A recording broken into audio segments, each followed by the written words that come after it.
So next up, we have Will Bowerman, who was one of our Action Learning Set facilitators. So he's going to talk briefly around kind of what he did and the facilitator perspective. Will. Thanks, Dom. Very quickly, I just wanted to give some context into the importance of Becky's project.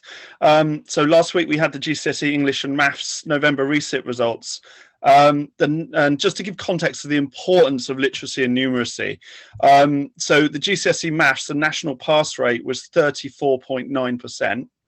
And for 16s, grade 4, the average was 80.9, but at 18-year-old it dropped to 37.5. So you can see the immeasurable difference in the age ranges there. For GCSE English, the pass rate nationally was 49%, and at 16 it was 72.4, but at 18 it's 52.4.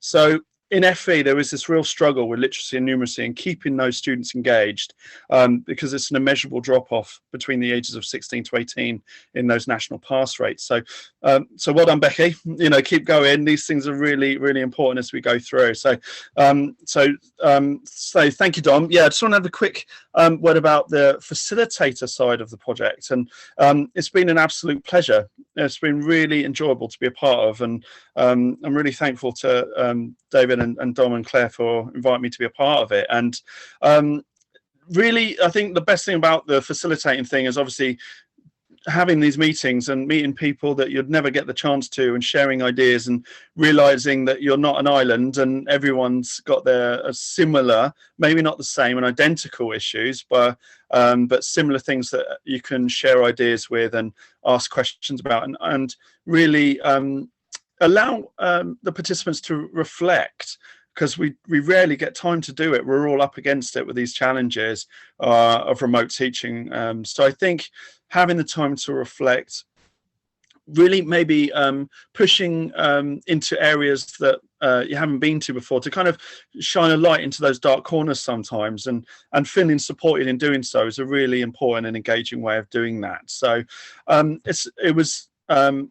every group that we did was positive, engaging, well attended, and really supportive, and that was a really great testament to some wonderful people doing wonderful things. And I think you get over once the participants will kind of can get over the initial boundaries, or maybe feeling that their puzzles or problems are not worthy, which they always of course are, then you can really go to some amazing places with the kind of resolutions or reflections through those. So I think that's the best thing about being a facilitator, is sorting the meetings out and the group meetings and sending out emails and reminders and links and doing all the admin side is fine, and that's great. But obviously having the ability to kind of share ideas and best practice, and allowing people the time to do so, because at the end of every day it's really, really hard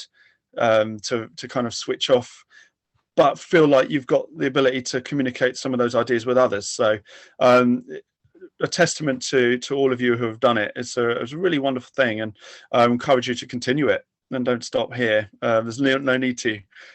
So just keep going. I think that's a really good thing. So if we look at the next slide, we can see some of the things that we kind of looked at, and it was really disparate. It was really wide ranging. And here's just a snapshot of some of the things that the group that I facilitated in the Action Learning Sets were looking at.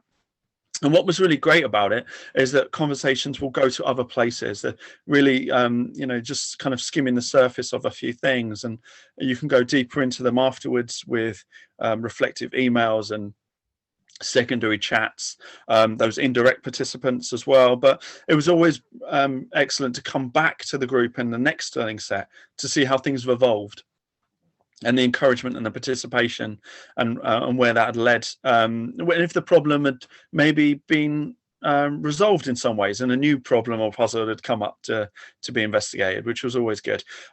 We looked at theories, we looked at motivational factors, or how to give effective feedback, and everything from behavioral management as well to pacing, chemistry and lessons, how you can repeat a lesson, and you'd have a lesson, it's perfect, and you try and repeat that lesson, it's a different crowd and it's a different, you don't get the same feedback maybe, or the pacing slightly off, or So how every lesson is different, you know, and no matter what you're delivering, and how you adjust to the room organically, lesson plans and learning planners, and obviously adjusting those timelines now as in remote learning as well. So yeah, obviously an English and maths slant to a lot of these things as well.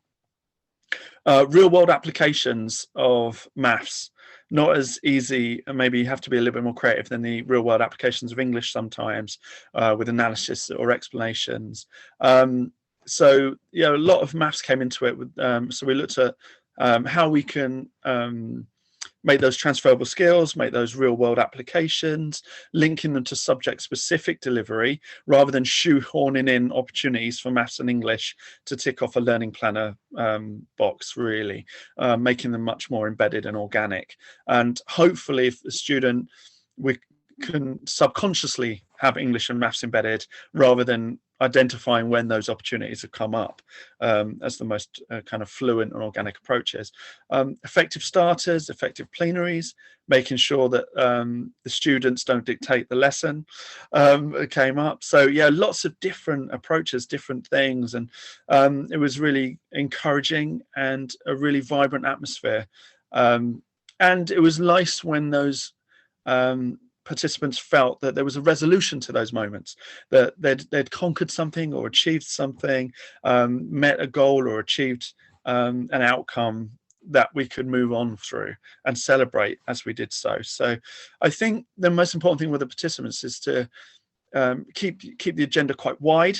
Come in with anything. We looked at digital skills, remote teaching, say marking, assessment, learning, and the changes to our planners, and literally, you know, the scope was wide. And we do always come back to our embedded of English and maths approaches as well. So I think the bravery, the honesty, the outgoing nature of the participants allows this, the facilitators, but allows the actual learning sets to go to many different places. And I think that is to be absolutely encouraged with the next sets that come up as well.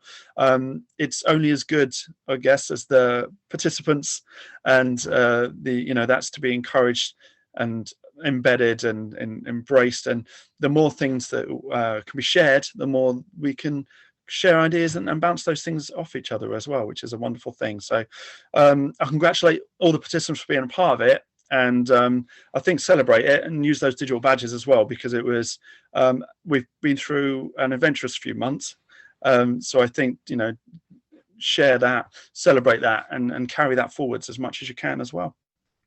Okay, thank you, Dom.